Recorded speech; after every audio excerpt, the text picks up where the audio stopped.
And I honestly believe if you counted up all the numbers, we made the most amount of money off of the bulk boxes. I would say there was 3 categories of people. Either people who were trying to master set. I have another video on my page where I was making an energy card into a card stand. Right. And I got so much hate on that video.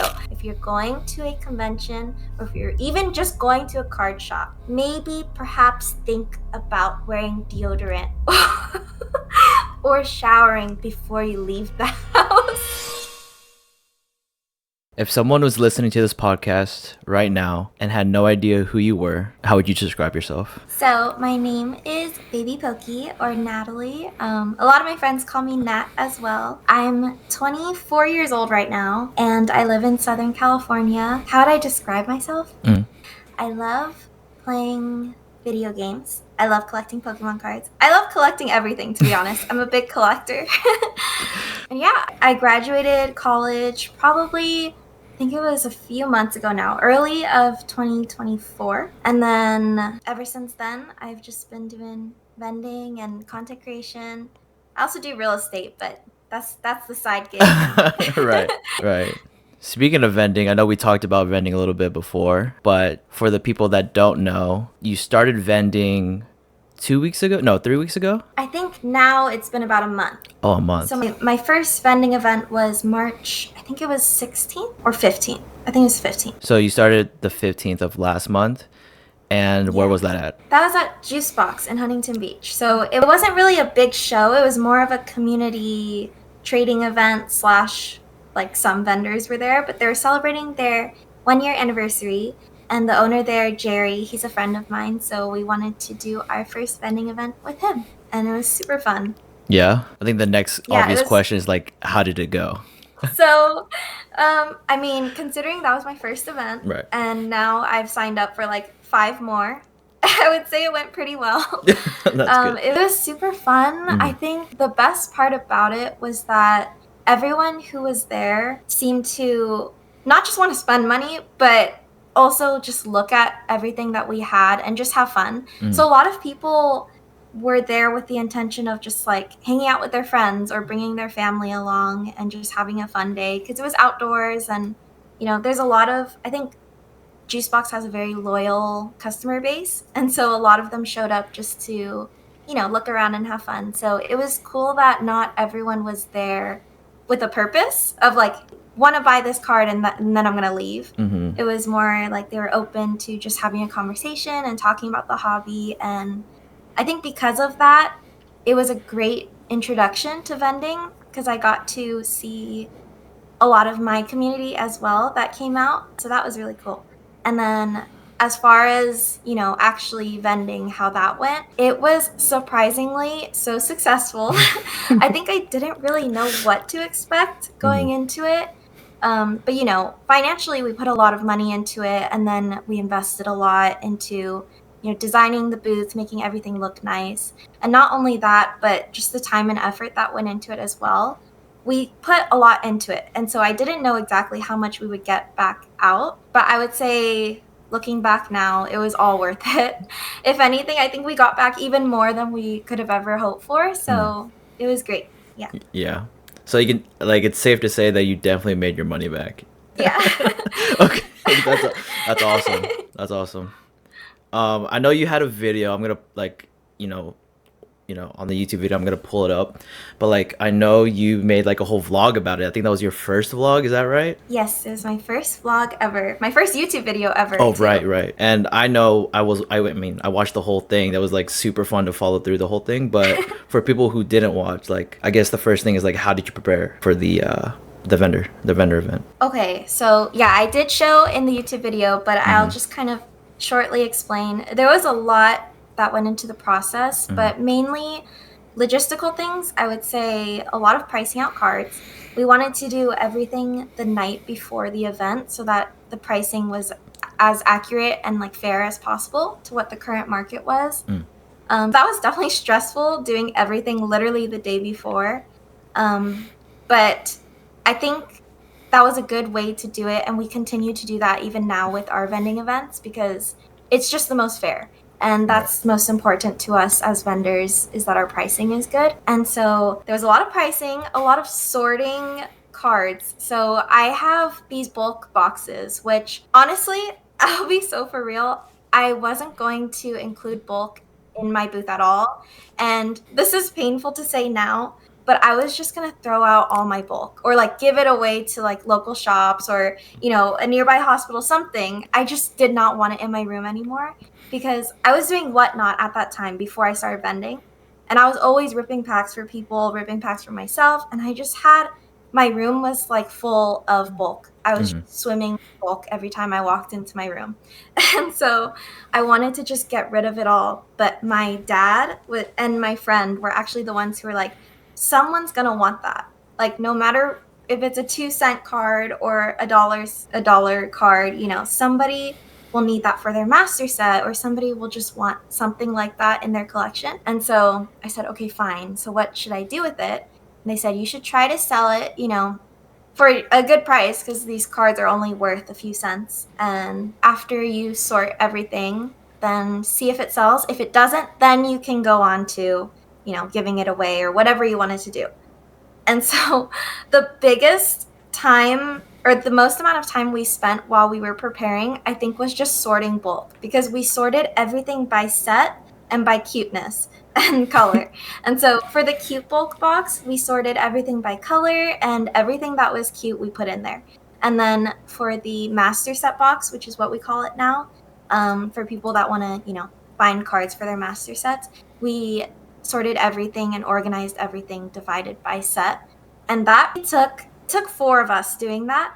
And it took like 2.5 hours, because I did also have just copious amounts of bulk, which is ridiculous. But at the same time, it just took so long. Right. And so I would say the most amount of time was doing that. And then while preparing, I also take a lot of pride in, my brand and everything that I create and put out into the world. I want it to be me and represent who I am. And so, going into the Pokemon scene as one of the few girl vendors as of now, I wanted to bring something new to the table and make sure that my booth stood out and represented who I am. And so I decorated everything to be pink and cute. Right. And so that also took a lot of time. So for like, you'll see in the YouTube video if you've watched it, or you Yeah. can I'll make watch it sure to after link this. it. Mm-hmm. Okay, yeah. I decorated each of our display cases. I glued on lace around the edges and pink bows and got a pink tablecloth. Everything is cutesy and pink, and I think that was a lot of effort, but I think it was super worth it, because a lot of people have been like, I've never seen anyone do anything like this. So it was cool. I think it was definitely worth it. So yeah, preparing for the event was a lot of logistical things. And then also, just getting product was something that was super new to me. I had to place like contacting all these people selling their collections. Right. I didn't really know how to approach people, hey, do you want to sell to me? Like, it felt so weird. And so I was just scrolling on Facebook Marketplace all the time, seeing if people already had things for sale. In hindsight, just as a bit of advice, if you just post on Instagram, hey, I'm buying at this percent, people will reach out to you. So now in hindsight, I know that. But as a new vendor, I had no idea where to get any product. So it took a lot of searching and yeah. Yeah. That's a lot to break down. But you said reaching out to, or not reach out, but just post on Instagram. You're buying at like a Mhm. certain percent. Is there like a certain percent that you try to stick to, or like the norm? Yeah, so I would say the average is anywhere between 65, and the highest I've seen is 90%. It really depends on what you're buying as well. Because for me, I did, and any vendors out there could correct me if I'm wrong. I'm still pretty new to it, but what I felt was most fair and what I got a good response from people was buying at 70% for anything under $5 value. And then Okay. anything above $5 value, we did 80%. And then anything above, like, I think it was $200 value, we bought at 85%. Makes sense. That makes sense. Yeah, You try to the stick the to more that, right? value the Mm-hmm. more valuable the card is, the more, higher the cost is, we did a more competitive percentage. And then you said, Yeah. and then I mentioned the bulk boxes. You're almost about to throw them out or just give it away or Yeah. something. But I'm assuming you decided to, you stuck to it, right? You just kept it and then sold that at the vending, first vendor event you went to, right? Yeah, I did end up keeping it. We sorted everything, and then we put them out on my table, my vending Right. table at our first event. And I honestly believe if you counted up all the numbers, we made the most amount of money Yeah. off of the bulk I was boxes than afraid you were anything gonna say else. that. I was afraid you were gonna Yeah, say which is that. it's crazy because it's crazy to think that I was just going to get rid of them. Right. And obviously, there are certain cons that still come with it, like the time it takes to sort them and the fact that you need to buy enough space to have them organized into like a cardboard box. Those cardboard boxes are expensive too. I wasn't expecting that, but they're like $20 a piece. And Oh my so god. yeah, and it takes up a lot of space on the actual vending table. So those are, I think, the cons to having bulk available, which is why I think a lot of vendors don't do it. But just so you know, I made the most amount of money off of those bulk boxes than anything else. So I'd say it's worth it. Did you like see like a pattern of people like when they went through the bulk boxes? Were they looking for like specific cards, or like how would you know someone was gonna get something from the bulk boxes? Because if I were to look at bulk boxes, like for me, it'd probably be for like a certain Pokemon that I just love, and I know that has like 1,000 of like basic, cards of. So I'm just curious, like how you know, or maybe you saw like a pattern of people buying certain things from the bulk boxes. Yeah, I would say there's 3 categories of people. Either people who were trying to master set, and so they would just go to the specific set they were looking for and find what they needed. And then there were my cutie collectors who knew exactly which Pokemon they wanted, That or makes what sense. color scheme they wanted, or just anything cute. And so that's why I have the separate box for them to look through. Because as a cutie collector myself, I get it. And so the third category of people was someone who had a specific Pokemon that they really wanted. And so for that situation, they would come up and say, do you have any Pikachu? And because I sorted through everything, I kind of remembered what was in each section. And so I could refer them to like, hey, I know that there's a lot in this set, or that there's a lot in the yellow section of the cute bulk, anything like that. So Nice. And like again, like you made the most amount of money in your bulk boxes that you were going to throw out, yeah, which is crazy. exactly. And I priced it at, on our first vending event, I did 5 cards for $1. Okay. And so honestly, a lot of people were saying that was a really good price. So I'm happy. And maybe that's why a lot of people were going for the bulk box. But yeah, it was 5 for $1 at that time. So Yeah, I'm not yeah, even each sure what the dollar really normal. added. Yeah, for sure. I I can have no assume. idea. I don't. Yeah, I don't really go through bulk, I guess. But if I were to go through bulk, I mean, five for $1 does sound like pretty good. Like if you're looking for specific cards. Right. Speaking of the vendor event, is there like a certain like time during the event or certain interaction that you had that like really stood out to you? Okay, the whole event was amazing because I got to actually meet a lot of my supporters, which was so cool. I didn't know how many of my supporters were local, so just meeting them was a big highlight of the show. But I think the most memorable thing for me was something kind of silly, Okay. and it probably meant nothing to him, but it meant everything to me. It was this little boy.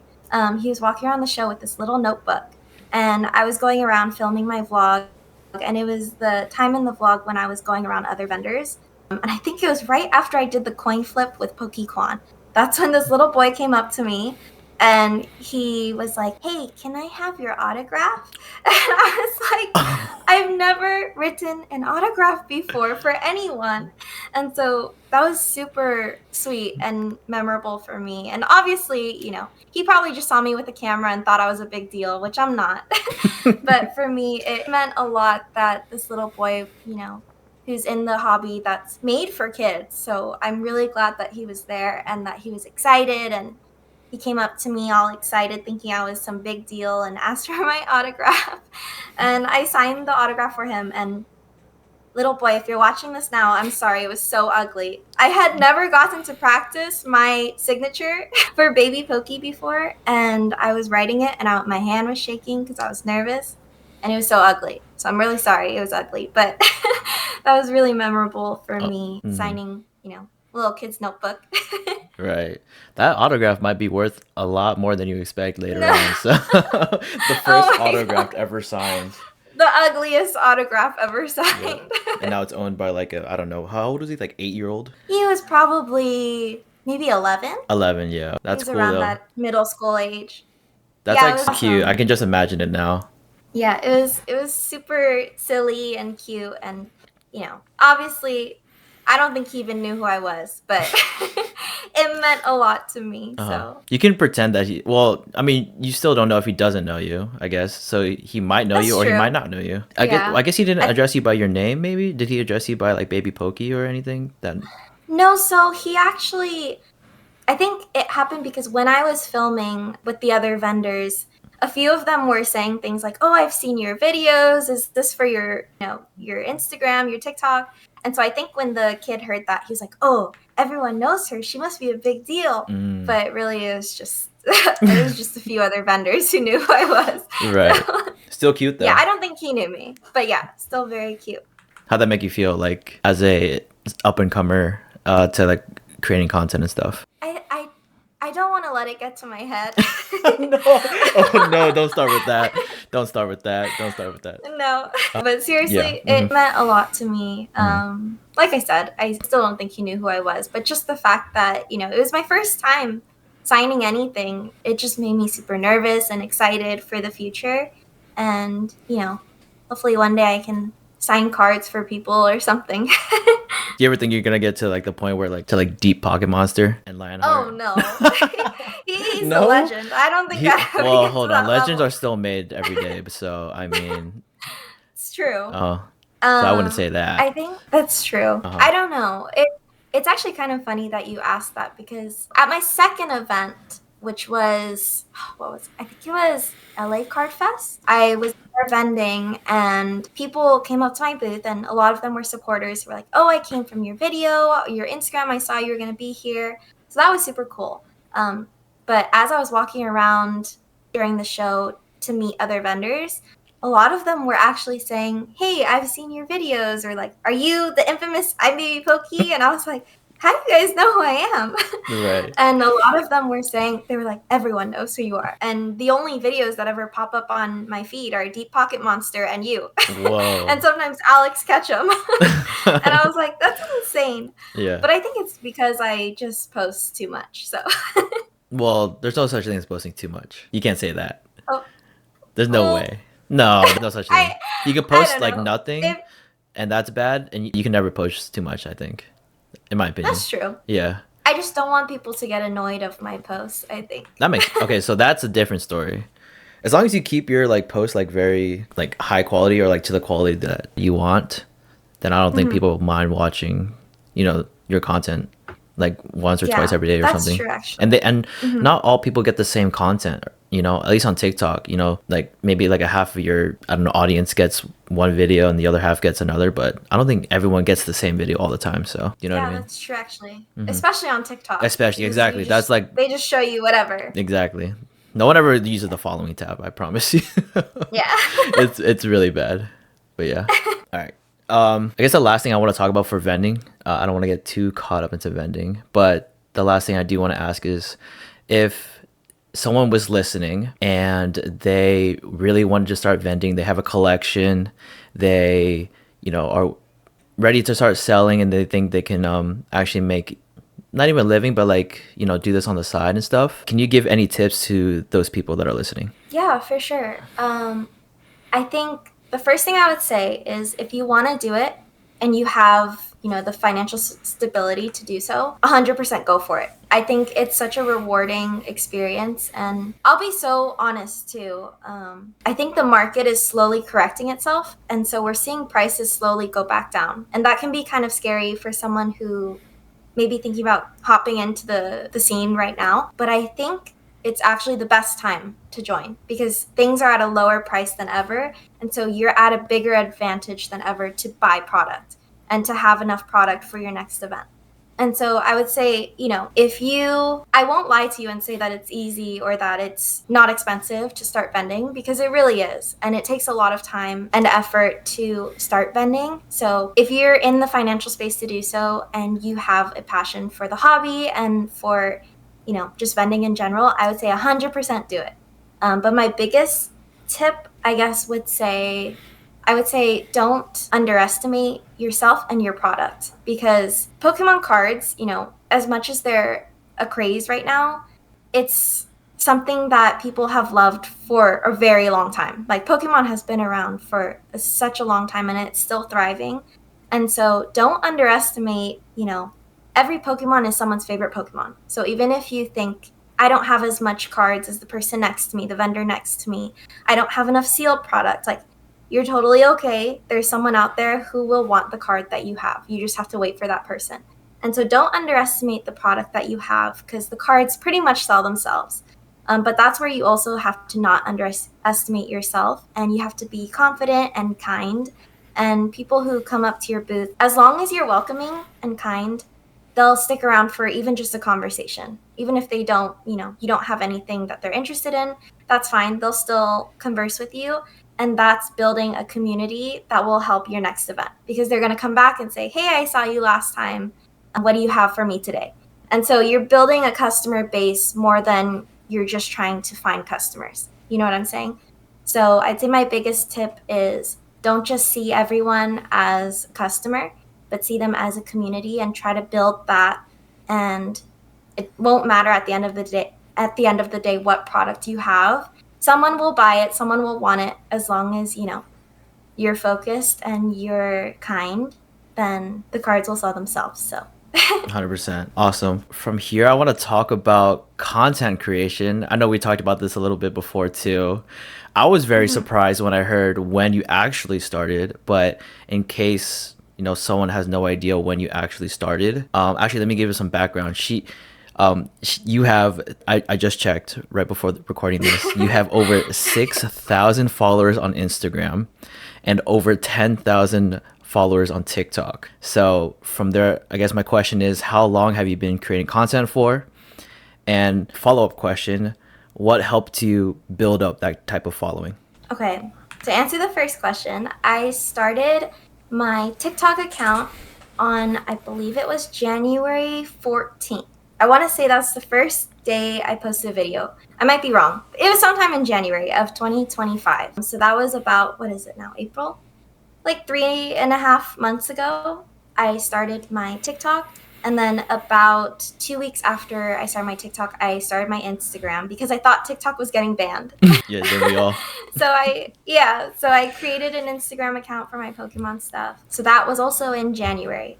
And then for my YouTube channel, I started that, I think, 2 weeks ago. So I posted my first video 2 weeks ago on YouTube. So yeah, I'm so thankful for the support that I've gotten.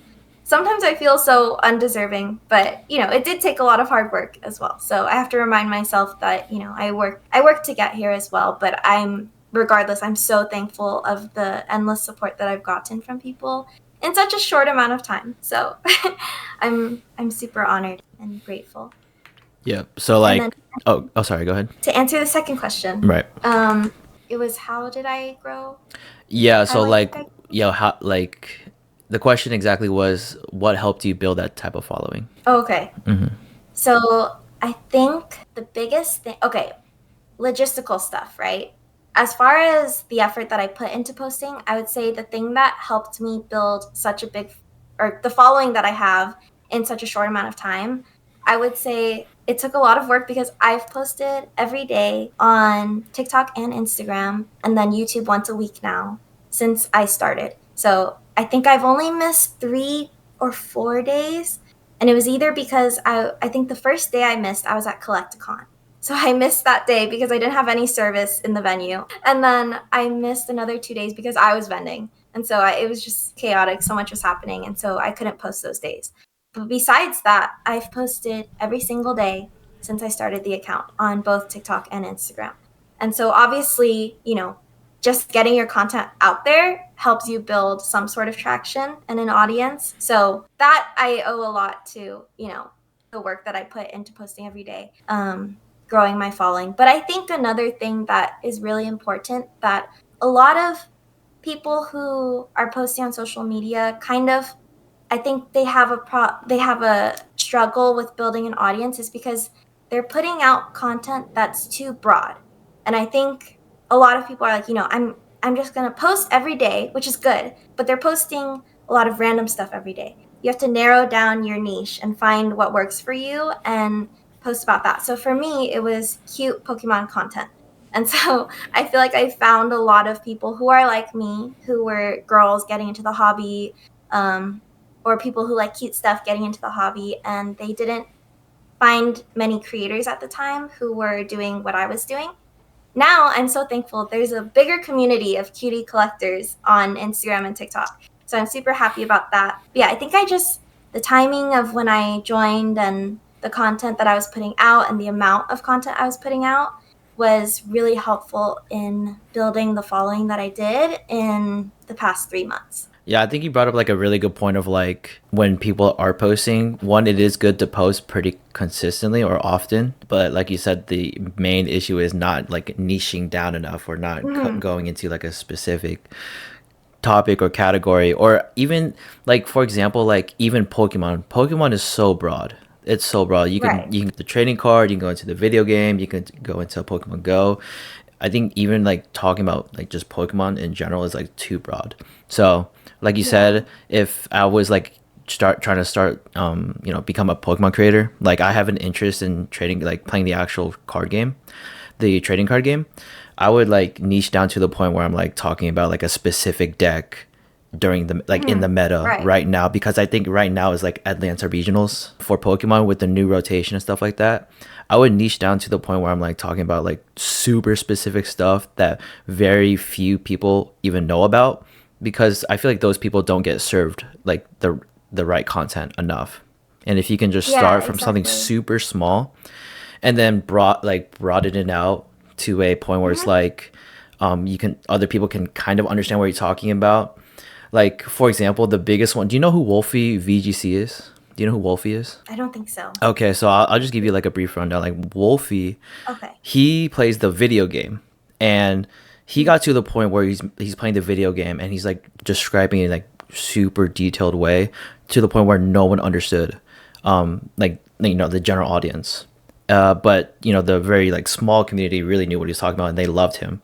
And then he learned after like I think over 12 years, like he's won the world championship or something, for the VGC. He's gotten to the point where he's learned how to like kind of word things in a way where the general audience can understand Mm. and still serving that small niche. So I think once Yeah. you find a small audience in that small niche and like learn how to talk about it, and then once you have an understanding on like how to actually serve that little small audience and broaden out just a little bit, that I think Mm-hmm. people like skip that step of being very very niche and like broadening it out. Do Yeah. you know what I mean? Yeah, exactly. I think you brought up actually exactly why a lot of creators fail or, they quit what they're doing because they don't see any progress. But I think what you said is exactly why. Because they try to post, everything under the sun. Even if it's just Pokemon, it's just way too broad of a category. And they're honestly the content for Pokemon is really saturated right now. And so if you're just posting, the same thing as everyone else, it's really hard to build a following that way. Obviously, I also think, have fun with what you're doing and post what you want to post and put out there. But if your goal is to build a following, then my tip to you would just be start small, start with something very specific, a niche. And then once you kind of build a following and a group of people who consistently watch your videos, then the TikTok algorithm or the Instagram algorithm will also start pushing your content because they're like, oh, people like this. That's when you can start going into other things as well. So for me, for example, I started with showing off my collection, which is, cute cards. And then from there, I started doing, rip until I hit a cute card or rip until, I hit something that I want. Because that's still Pokemon related content. So I'm still reaching the same kind of audience, but a few more people each time. And so, exactly what you said is right. If you're starting, even just Pokemon is too broad. So you gotta kind of narrow it down, and then from there you can start expanding little by little so that more people understand what you're talking about. Yep. Amen. Amen. Anyone's trying to like start content, like really niche down. That's basically what we're trying to say. Like if Yeah. I think we're trying to say, just if you think you're niche, you're not niche enough. You're not niche enough. Niche Yeah. down further, like please. Right. But anyways, talking about just content creation in general. So you said 3.5 months since you opened your TikTok account.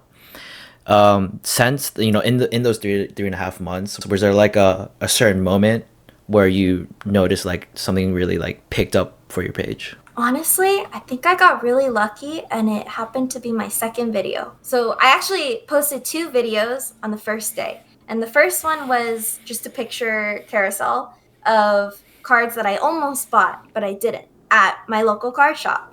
And so that video actually got a few thousand views and a couple hundred likes. And, I was happy with it, but I think I got a little bit of a big head when I saw the numbers on that. And I was like, I got to post again. So I did. And I posted my collection. And so I posted, 1 month into collecting. So that was completely true. A lot of people thought I was lying. So I'm here to tell you that was 100% true. I had only been collecting for a month at that time. And that was what I had. And I posted that. And I think it got a lot of traction because people thought I was lying. So they either commented like, no way, you haven't been collecting for only a month. You've been collecting for way longer. So there were some haters. And then there were some people who were supportive and they were like, I'm so glad to see another cutie creator, content creator, collector, coming on the app and showing off their collection. So I got a lot of following from that, I think, which is what I was mentioning about like the niche. A lot of people were following me because I was another cutie card collector. And then there were also some people who just genuinely liked the aesthetic of the post. And, I had my pink binder with all my pink cards and then a bunch of like sunny angels and munchie cheese around the picture. I think I really made it so specific to who I am. And as a collector, like I collect everything, but my focus was the Pokemon because that's what I'm branching into now. And so I think little bits of me was all over the post and people really liked that. And so my second video on my first day of posting on TikTok was the one that blew up. And I think still to this day, it has one of the most views out of all my posts because people really liked that video or they really hated that video and they hated me. So it does both. Yeah. I think what I learned in content creation is as long as you evoke very strong emotion, it's good. Mm-hmm. Like so, Yeah. like for your example, like it was really strong either in a loving way and like like you said, they were really happy to the point where they even commented that they're happy to see like another female content creator, like Pokemon content creator, or they Yeah. were in the not so nice way and saying like you were not telling the truth, or Right. this is like your friends or something. I can already assume the comments of like how it would be. Exactly. But either way, you still got comments and engagement, and that's all TikTok cares about. They can't, they won't read the comments. Like TikTok algorithm won't read the comment section and say like, yeah, this is like a bad post because there's so much No, they don't care. They don't care Yeah, they don't how care at all. people comment, as long as the people are commenting and liking and sharing it, or reposting it. Does not matter how it happens, as long as there's like engagement. Right, exactly. They'll push your video as long as they see people are reacting. Have you thought about doing like another, almost like, I know you didn't mean to like rage bait, but have you thought about doing like another rage bait like type video yet? Or So funny that you said that because just this morning I started working on a rage bait post, which is not what I want to put out, but I felt like it's a statement that I need to make. And I have another video on my page where I was making an energy card into a card stand. right. And I got so much hate on that video because a lot of people were saying, this hurts me, cards are valuable, like you could just play the game. And, as much as I wish I knew how to play the game, I don't right now. And especially when I first started collecting, I did not know how to play the game. And so for me, I had like 100 energy cards just sitting around. And I was like, I can just cut up this one card and make it into a stand and have it hold my cards. And I thought that that was super cool. So I shared the idea. And oh my gosh, people hated me for it. And I, I think it's really funny that you asked this question, because I was thinking about how can I respond to that video. It's been like months now, but I feel like I still get comments all the time saying, just play the game, like this hurts my soul, like whatever, you know. And so I was gonna do one of those videos. I don't know if you've seen the trend where there's like one gummy bear and then they zoom out and there's like a million gummy bears and they're all singing to Adele. I have. No, I have. I forgot what song it is. Yeah. Mhm. I was going to do one card stand and zoom out No. and have a million card stands. No. No. But yes, but no. But that's so funny. A million energy card stands, because That's genius. You're a genius. I don't mean any disrespect to Pokemon. I don't mean any disrespect cutting up cards, but I just feel like it needs to be on my page. It would just be so funny. Was that the thing you were talking about, like the thing you're thinking about today? Was that the one, or Yeah, is that a different one? that's what I was thinking about today. That is genius. I was like, dang, if you have a second idea, that, I mean, No. you might just kill it. It's like, if you just, Oh my I don't, God. how long does it take, by the way? I mean, I don't want to cut that up. Just one to of cut them. it literally takes like 5 seconds. Okay, so you can It's probably so fast. knock it out, maybe like, maybe like minutes tops, to like get Yep. all those cards out and like zoom out just enough to, get the frame right. That's pretty funny. I think it'd be the best 30 minutes like spent in your entire life. No, it's actually like Yeah. if you follow me, I don't put out Ragebaity content. I'm not about that. I try to be as, kind and cordial as possible.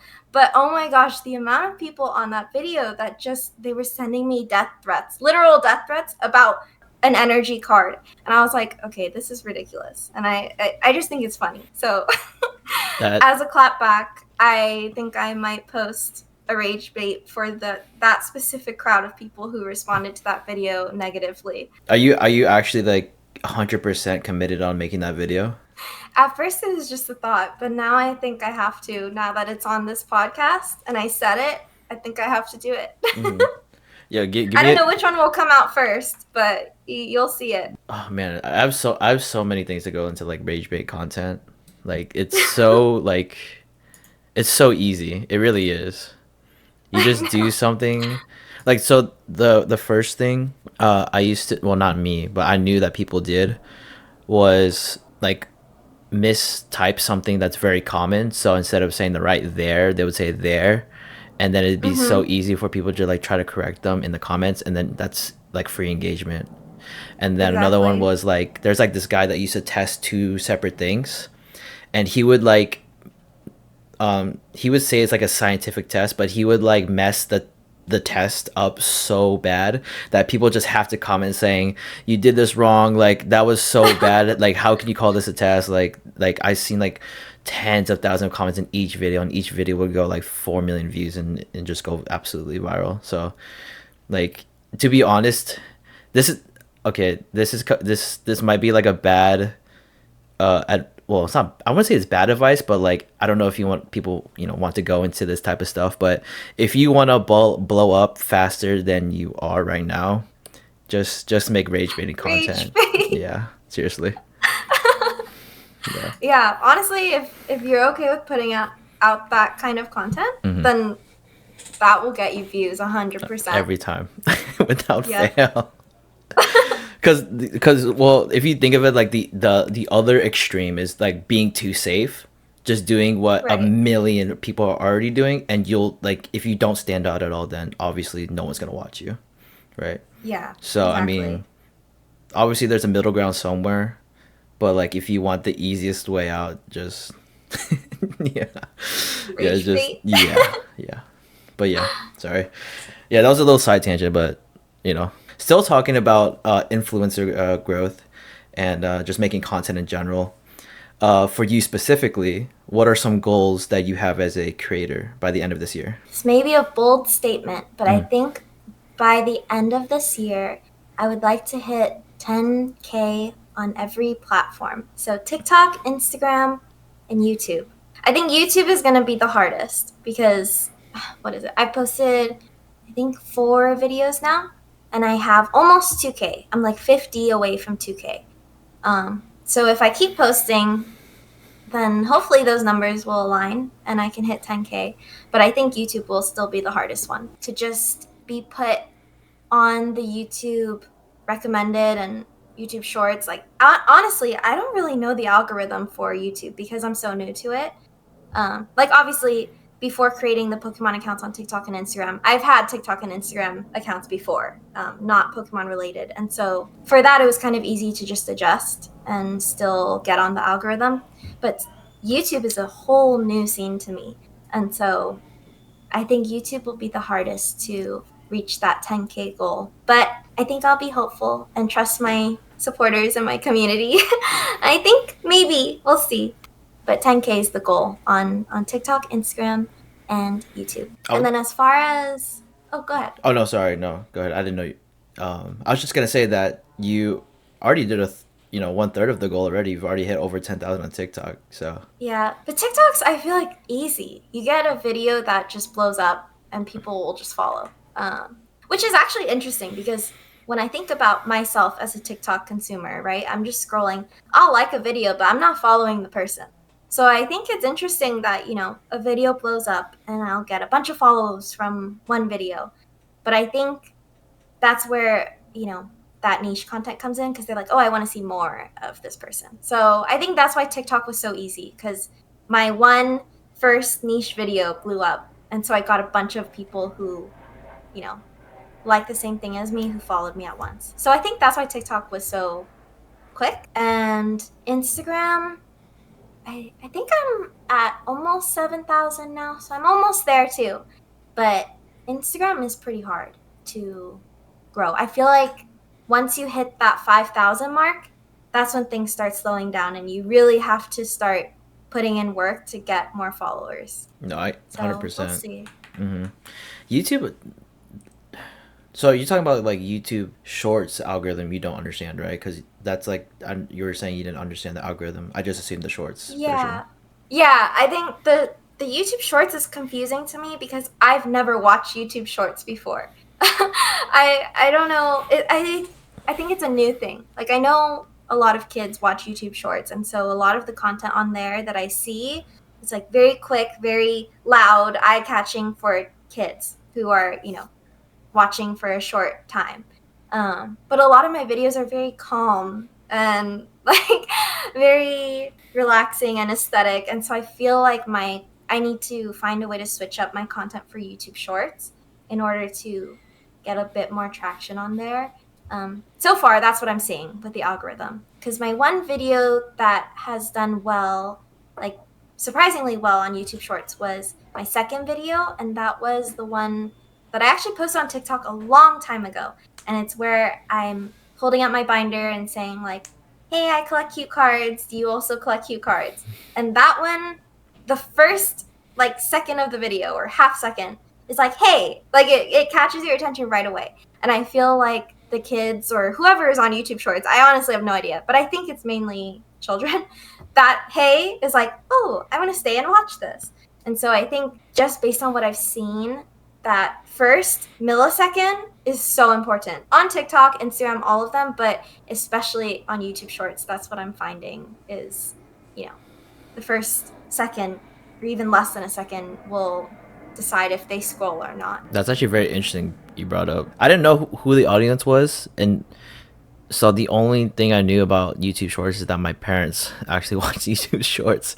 So I just Really? assumed that the older people watch YouTube Shorts because they're already on Okay. YouTube and they don't want to download TikTok because they don't like Chinese spyware or something. So I guess that's what I assumed. So we have like two Uh-huh. completely different like perceptions of YouTube Shorts then, huh? I mean, I feel like you are correct. Because my dad watches YouTube Shorts too. I Okay. can hear him all the time Oh yeah. watching Shorts. Hmm. But I think majority of older people who are consuming media online is Facebook. Like Facebook, I don't even know what they're called. They Reels? have, yeah, it's called Facebook Reels and Instagram Reels, so they're both called Reels. Okay, yeah. Yeah, so the Facebook Reels, my mom sends me them, and I don't even log into my Facebook. But every time I do, there's like a bunch from my mom. So, or like she'll text me the link to the Facebook reel. Yeah, So that's I don't funny. know. I just assume older people kind of, they're already on Facebook, That so makes they're sense. watching Facebook. And then I've like, I have a lot of family friends who have young kids, Mm, and they're always on mm, YouTube Shorts. So I just figured that makes sense. most of the YouTube community is, younger kids watching, and they have short attention spans. So you got to catch their eye right away. Hmm. Have you But thought you could be about? right too. Yeah, I think I don't. Algorithm's weird. Like you can, it's like this Yeah. all-knowing thing. Like we just assume that it's the best thing ever, or like it knows what it's doing, but we don't know what it's doing. I don't even think itself knows Right. what it's doing. So yeah.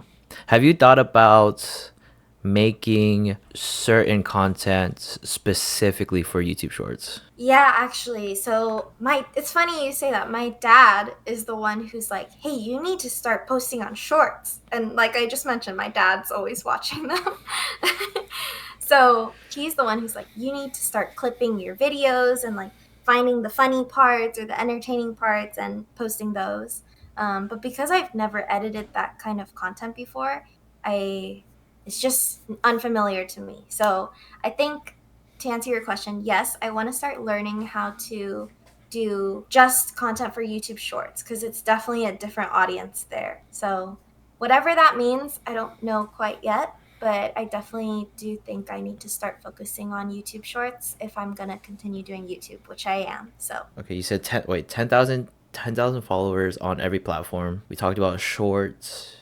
Shorts is like really difficult, or it has to be like very snappy, and you're posting once a week on the actual long form videos on YouTube, right? mhm. Do you want to get into Yeah. that a little bit? Yeah, sure. So I do post once a week on YouTube as well, like a long form video. And so far it's been going well. It's actually really funny because I don't know why I didn't look into this before, but I just looked into it before I posted my most recent video. And I looked up, what's the best day and time to post on YouTube? Because, like I said, I don't really know the algorithm yet. I'm just kind of testing it out. I've posted 3 videos before I looked up this answer, and I've been posting every Sunday at 10 a.m. And I looked up what's the best time to post. And guess what it said? Monday through Friday between 3 to 5. And the worst day to post is on Sundays. And I was like, huh, Uh-huh. okay, that's great because I've been posting on Sundays every day. And so recently, on my most recent video, I found that out and I posted it on a Friday at 5 p.m. I meant to post it at 4 because it said between 3 and 5, but I completely forgot. Um, and so that was on me. But I posted it at 5. And honestly, I don't know if it's doing much better than my last videos. I kind of feel like my last videos did better in the amount of time it's been up. But we'll see in the long run how it goes. I guess at the end of the weekend, we'll see if that was correct or not. But yeah, I've been posting once a week on YouTube, and then almost every other day on YouTube Shorts. Honestly, I've been pretty inconsistent because I'm not used to posting on YouTube Shorts, so it's not engraved in my brain yet. Like, hey, you got to post today. Um, but I'm trying, so we'll see. Right.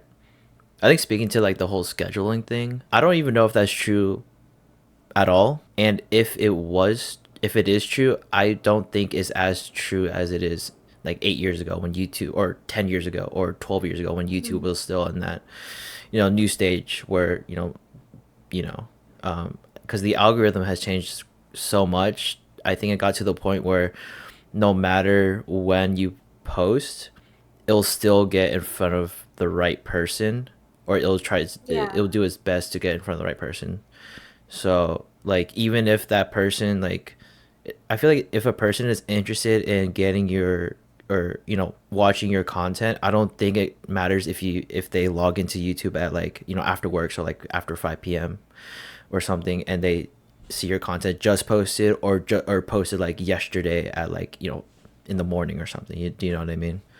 Yeah, Like that's true. Because either way, they're gonna see it on y- there. If they're, if especially if they're subscribed, it'll show up in their subscription feed. So Yeah, I Yeah. think you're right. It honestly, I haven't seen that much of a difference between posting Friday versus posting Sunday, which is supposed to be the worst day. So, Yeah, I just I think that's like the biggest myth, to be honest. I just don't think it matters when you post. I think it just matters if you post. And I think what mhm. matters like infinitely times more is like the thumbnail and the title. Those are like the two things. I think people Yeah, will tell you that all the time, and that is true. That I believe. yeah, The whole timing it, trying to time it right when someone might be like logging into YouTube just before you get that post. I just don't think it's I don't know. I don't think that's it. But I think if you really want, like, if anyone's listening, if anyone wants to grow on YouTube, it's make a super clickable thumbnail and a really catchy title, and that's really it. And then yeah, you'll get views that way. I don't know if you yeah. agree. I definitely agree. And I had the same mindset as you, which is why it took me so long to look up what's the best day to post because I just figured, if they're watching your stuff, they're watching your stuff. It doesn't Exactly. matter if it was posted an hour ago or yesterday. Um, so yeah, to go off what you said on the thumbnail and the title, I definitely 100% agree. I've been testing out different thumbnails, and you can probably see that if you look on my YouTube right now, they all look different. And I hate it. It pains me that they're not the same, but I'm trying to figure out what was the best. So eventually, I'm hoping they'll all look the same because you can replace the thumbnail anytime Yeah. and change it up. So whatever does the best, I think I'll stick to that eventually, and that'll be my theme for YouTube. But yeah, I'm still testing things out. But the title, 100%, I think, is such, whether it's clickbaity or informational on what's actually happening in the video, it matters. I think my first video, I knew off the bat that that was going to be my best video for a while, even though it was my first video, because the title of the video is my first vending experience. And I know that as someone who is getting into vending, I was only searching up, like, how do I start vending? First time vending. And so that first is like the trigger word where people will search that term and my video will show up. And so right off the bat, I knew my first video was going to do better than the following videos because of that title. Whether people search it or click it because they're interested, the title really grabs you in. So yeah, you're 100% right about that. Yeah. Um, that's good. That's actually cool that you knew exactly that it was gonna blow up because you Yeah.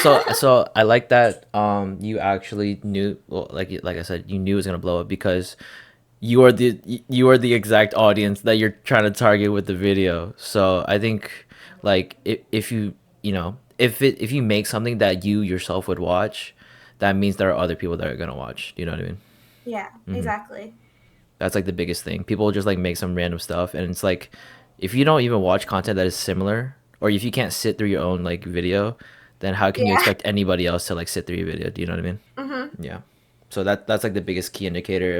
If I know some like a video is gonna blow up, is I could just sit here and watch myself talk to a camera or do whatever, after all the editing and the final cuts and everything. If I can just sit there and just watch it and like actually be engaged, and at the end of the video be happy or like feel some sort Hmm. of emotion, then I think it's a good video. Yeah, I think that's a good point that you made because for me, I actually had this video that I was working on. It was supposed to be my third video, and it was supposed to be a week in my life leading up to LA Card Fest. And so, or no, it was going to be my second video actually. Oh, wait, no, yeah, my third video, sorry. Mm, And it was a week in my life leading up to LA Card Fest, and I filmed that whole week. And I was editing it and putting it all together, and at the very end of it, I watched it through and I was not happy with it. And I trashed the whole thing. mm, And I trashed the idea completely. And all that footage and all that time sadly like went to waste. But I think I learned more than anything that it's so true. If you can't even sit through your own content, how can you expect someone else to? So, not that I thought the content was bad or uninteresting. I still want to put out like a week in my life kind of video, but just that specific one, I think because it was my first time picking up a camera every day, I didn't really know exactly how I wanted it to look as a final product. And so it was just a little bit too all over the place. And so I just scrapped the whole thing. But yeah, you're definitely right. If you can't even sit through your own video, then how can you expect someone else to? yeah. It's like a rule of thumb that I follow, and it got to the point where I was never happy. Like I can't create, so I can't even create content. So like I have to reach out to content creators, like to make Oh my content for gosh. me. Yeah, so I'm like, I don't know. I just like that's the rule of thumb that I give anybody, and the reason why, like I gave it a shot. I think I gave it like an honest shot content creating, but then I think somebody told me that I forgot. It's like probably some YouTube video that some content creator is really big and just giving advice to people that are just trying to start. And that was like the thing that stuck with me is like Mm, if you can't sit down and just watch your content and not feel bored, if you just like if you feel bored watching your content, you're doing something wrong. And yeah. that's like the best thing I've ever heard. So I think if I were to get back into content creation again, I'd put that like somewhere super big in like the top of my thing. So like when I'm recording or editing or like watching the video, like I just have it, standing there, like Mm, be happy with your work or something, or be able to sit through yeah. your work. Moving on from that, so last thing that we're gonna talk about, in like the whole content creation space, is there any advice? I know we talked about this before about the whole rage baiting thing. That was like half joking, half not. But like, is there actual like real advice you give to somebody that just starting to post about Pokemon? Oh man. About Pokemon specifically. Yeah. Um, Mm-hmm. okay. So obviously we mentioned before about the niche Mm-hmm. and, narrowing down your content. But I think the biggest tip I can give you about content creation is to be original, because there are so many Pokemon content creators nowadays, that, even myself, when I'm just scrolling through TikTok and I see someone ripping a pack, I'm like, oh, I've seen this before. And I'll just scroll past. So you want to have something that feels like you and that is original to who you are. And like, for example, for me, I make a lot of different content now, but it's all based around Pokemon. I'm so sorry. No, are you That streaming right now? no, I'm not. Okay, I'm I mean, it's okay to my stream it though. I no, didn't no, no, no, know. no. That's all. My OBS camera is what I'm sharing my virtual camera from. Right, the virtual And I camera. guess it's capturing my entire OBS, and someone just followed me while I was offline. And so my follow alert went off. I'm gonna turn that into a clip. Trust me. I'll turn it into a clip somehow. Oh Was my recording a god, I'm so podcast when this sorry. happened. And That then That's so embarrassing. no, I'm no, so no. I sorry. was like, wait, what's going on now? Am I being secretly streamed right now? No, no. I didn't really care. I didn't. No, seriously. I just thought I knew Oh my exactly what was gonna gosh. happen because that happened. I've seen that happen before with a different person. So it's actually funny. Are you serious? Yeah. Oh So my someone was god. making like a YouTube video, and they were just talking and blabbering, and then they get a random like subscriber, and they just stop. And then they're looking around like I think someone just subscribed to me. I don't think I'm streaming. And then checks his OBS. Like I've seen that, and then Oh it my was so funny that gosh. he kept that portion into that video because obviously he could just chop it up and cut it out, but he just thought it was so funny that he kept it in the video. Dude, I was So I've afraid seen it that that would before. happen, but I was like, I haven't streamed in like a week. Nobody's gonna be following me right now. So I didn't think it'd be a Uh huh. problem, but somebody just randomly followed me. Yeah. Okay, anyways, as I was saying, Uh huh. sorry about that. No, no, you're good. As I was saying, um, be original to who you are. I don't remember exactly where I was. Somewhere around like be original, like something about ripping a pack. You've Yeah, seen it a million times. Swipe. yeah. Oh, right. Okay. For me, what I've tried to do is, even just through visually how my post looks, I want all my videos to look the same. So all the same filter, all the same adjustments to the lighting and everything like that. I want not only for aesthetics when you're like scrolling through my feed and you see everything at once, it all is cohesive, but when someone's scrolling through their TikTok and they come across my video, without having to watermark it or without having to look at my username even, I want them to know that that's my video. And so for me, branding is so important. And I think even just outside of social media, for me specifically with vending, I want my brand to shine through even in real life. And so, like I mentioned earlier with my booth, like everything is pink and cute, and that's because that's who I am, and that's what I put out on my social media as well. And so, someone actually was really sweet and commented on my YouTube video, and they mentioned that, which really affirmed it for me, is like branding is so important. And they said, I love how consistent your branding is throughout your social medias and your real life persona and now your vending booth. Like everything is the same and everything speaks to who you are as a person. And so I think for me, that was very affirming and encouraging to know that being original works. And obviously, I've seen other content that looks like mine or that is, someone's collecting cute cards and they use that pink filter. That's totally fine. And it works. So I'm glad that, people are finding what they enjoy and what they like and who they are and applying it to their videos. But I think just having something that sets you apart, even if you're using the same filter as someone else or doing the same video concept as someone else, just for me and how I feel I've grown to the following that I have now is because people can recognize my video just by scrolling and seeing the first 2 seconds, and they're like, oh, this is Baby Pokey. And so yeah, the tip that I would give to anyone is be original, make content that feels like you so that you don't have to fake it every time. Like if you're putting out content that isn't truly you, it's going to be tiring and you're going to get burnt out trying to replicate something that isn't even original to who you are. And eventually you're going to give up, and people will see that in your videos. They're going to see like, oh, this person's getting lazy, this person's not being true to who they are, and that really shows. So being true to who you are and original and posting stuff that you actually feel is who you are, not just because you think it'll do well or you think someone else did it. Now I can do it too and it'll work. Like it doesn't work like that. So, you may have one video that will blow up, but if people keep seeing your content and it's getting lazier and lazier, they're not going to stick around. And so, don't fake it. Be original, be who you are, and post something that feels like you, and people will see that and people will want to follow you. So that's what's worked for me. No, that's good.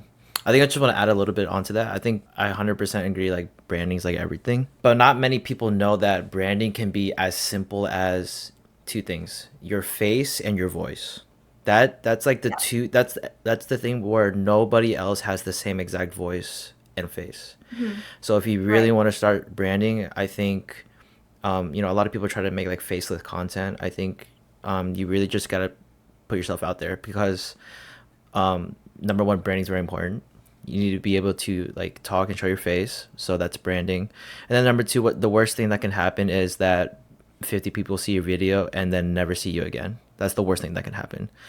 Best thing that can happen is that you blow up and then you start a whole career out of it. I think there's a lot of people that get worried about showing their face in social as in like TikTok and social media, but again, I just tell people like the worst thing that's gonna happen is that nobody knows you. That's the worst thing, Mm-hmm. right? Yeah, So that's so true. I think definitely for me too, when I first started, even my Pokemon account, I have been active on social media before. Some of you might know this, but I also streamed on Twitch. And so I'm used to being in front of, the camera, talking to people online. But hopping into the new realm of Pokemon, I was still nervous about showing my face and talking in my videos because I wasn't sure how the Pokemon community in particular was going to react. But once you take that first step, people, they appreciate it and they recognize it. And like you said, just your voice and your face is branding too. So I think a good example of that is DeepPocketMonster. I actually had no idea what he looked like until recently, but I could recognize his voice right away. hmm And I would know, hey, that's him. That's his video. I was scrolling on YouTube actually, and I was looking at other Pokemon content, and I came across a video and I didn't look at the username. I was just, watching. And I was like, where do I know this voice from? And I was like, oh my gosh, that sounds like the should I open it? Should I that's keep side tangent. That it? is like one of the best things you could do is have a little I jingle. jingle. Yeah, Yep, yeah. exactly. hmm It's worked for years for hmm fast food, for everything, and Yeah, now, auto parts, he automakers. Yeah, Yep. Just his voice, I recognized it and I was like, oh, that's him. And then now I can connect his face to his voice. And then now I see his videos and I know it's him no yeah. matter what. So Yeah, you're Yeah, absolutely right. Just your voice, even to start, is like branding. And then as soon as you're comfortable showing your face, even more branding. And then people connect the dots and they're like, oh, this content belongs to this person. 100%. Speak like that jingle thing. He. I can't believe not a single other person does that jingle. Like a I different know. jingle. Like Yeah. I don't know. I feel like that's untapped. That's so untapped. I guess like have you thought about doing something like that? Like having some sort of jingle or something that's a little catchy that will when they like listen to it, they instantly know who it is. I don't know. Mm-hmm. I've applied that to my Twitch, which is funny. If you leave that clip in of the follow, people will hear it. But the I'm just a baby Vine. Oh yeah, yeah. I clipped that soundbite because my name is I'm Baby Blank, whatever it is. I'm Baby Pokey or I'm Baby Gamer, I'm Baby Co. It's all I'm Baby. And so when I heard that Vine, I was like, oh, I need to make that my soundbite whenever someone follows me. And so now on Pokemon, I guess I haven't really thought about applying that until you just said that because you're right. That jingle that DeepPocketMonster has, like right away, it's his video. Mm-hmm. So I don't know what my jingle would be, I can connect but you to maybe I need somebody. to start. I can connect you to Oh, somebody to really? make it that jingle. Yeah. Okay. Just Okay, I'll yeah. just send that person your branding and stuff. You can tell me what you want to include, and then we'll just run it from there. Dang, okay. Yeah. You got connections. I got too many. I got too most. That's a whole another side tangent. Yeah, but I got a lot. I got a lot. So, yeah, I was thinking about doing like some sort of jingle for Medusa, but Yeah. I've been I want to say lazy, but I've been prioritizing other things. Like I think you've seen that Instagram. Like I've been prioritizing a lot of content. Oh, yeah. So the jingle is just like a it's not even a second. I was like third, fourth, fifth thought. Like at first it's like the content, then the ads, then emails, customer support, stuff like that. So, but yeah, that once I have some time, I will definitely work on that jingle, which is awesome. I can't. Yeah, I I mean, still. your content has been so good recently. I see you post, I think you show up on my feed more than anyone now, which is great. That's so good. I appreciate it. So, Yeah, I think yeah. just today I was gonna I posted or not I but I've had other people post Mm. I'm to the point where we're posting two pieces of content every day, and then I'm just reposting on TikTok. So that's four. Reposting on YouTube. That's six. So like six pieces of content every day, just going out there to like a bunch of Yeah. eyeballs. So yeah, content creation is powerful. It's very powerful. Like like it's a lot for like one person to make two different videos every day and repost it to three different content or platforms. But if you can get other people to Hmm. do it, pretty cool. Pretty cool. Yeah. Yeah. Sorry, that was a Yeah, side you have tangent. an Oh, go ahead. no, you're fine. You have an advantage as a company to, hire people to do your advertising. And it's the first time in history where advertising is completely free for everyone, anyone. And they could just put whatever they want on the internet for free and it's free advertising. So, yeah, definitely use it to your advantage. Mm-hmm. No, it's like it feels surreal. Like I feel like it's too good to be true. But I guess I'm just gonna ride that wave until it's gone. Yeah. Okay. I don't want to hold you on for too long. I think we've already recorded for like an hour 20. I want to say hour 20. So I'm just gonna ask a couple more questions. Is that okay? Yeah. Okay. Awesome. This is funny because we were just talking about rage baiting. I'm sure this clip will not be taken out of context. What is your hottest take about the Pokemon TCG community? Oh my gosh. Okay. Please don't cancel me, guys. I have two. The first one actually goes with that clip or that TikTok that I posted about cutting up the Pokemon cards and how people hated it. My first hot take is not everyone has to play the TCG to enjoy Pokemon. And I only say that because I got so much hate about it. And like I mentioned before, I want to learn how to play the game. I just don't know how yet. And so right now, collecting cards is about the art for me. And I enjoy it because, the cards are cute or they're cool or I want to build my collection. That's what it's about for me. And I know that that's what it's about for a lot of people as well. And so to get so much hate on that video about not playing the game was so crazy to me. Um, And it's not that I'm against the game or that I, have no respect for the energy cards. It's just, I just have so many. And it was just that one card in the video and people were pressed. So I definitely think my hot take is not everyone has to play the TCG to enjoy collecting. And then my second one is I feel bad saying this. Okay, my second one is if you're going to a convention or if you're even just going to a card shop, maybe perhaps think about wearing deodorant or showering before you leave the house. Those are my two hot takes. That second one shouldn't even be a hot take, by the way, but somehow it is. The second one, it shouldn't have to be said, but it does. So don't cancel me. Just go shower. That's all. That's all I'm asking. That second one's very real. The first one doesn't make any sense to me. Like, I don't know why people get so offended by other people not playing the game. Yeah. Especially with energy card. There's an Oh, sorry. no, you're good. There's an energy card in like every pack. I'm like, does it really matter if one gets cut up into something actually Yeah, and useful? Do you know what I mean? exactly. Like, Yeah. my Ragebait video is Ragebait on purpose. So that I'll be cutting up a few cards. But just the one that I posted, I didn't have any intention of, taking every energy card that I own and turning it into a stand. It was just, if you don't have a stand and you have an energy card, just cut up one and it's not a big deal. But people were commenting as if I, cut a actual human in half and not just a Pokemon card. Like they were so mad at me. I realize it's So so easy to rage bait. Like you literally don't have to yeah, do anything that hurts another person or even offends a different person, and it's still rage bait somehow. You know what I mean? people are just mad. Yeah. Yeah. Anyways, last question. I don't want to hold you up for too long. Where can people find you? Like your socials. Oh, okay. So all of my Pokemon related content is ImBabyPoke, and that's gonna be on Instagram, TikTok, and whatnot as well.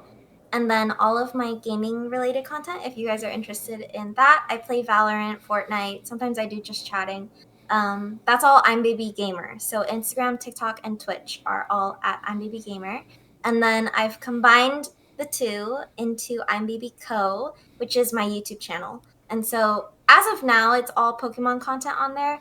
But eventually, I want to start incorporating, some of my Twitch clips or games that I play, VODs, playbacks, whatever, and that'll be posted on YouTube eventually as well. So that's where you can find me online. And then for those who are local to me in Southern California, I am a vendor. So I vend at almost every card show that happens on the weekends. So the next ones that I have coming up are actually by the time this video goes out, I think my next one will be May 30th and 31st, and that's going to be the Newport Showcase Card Show.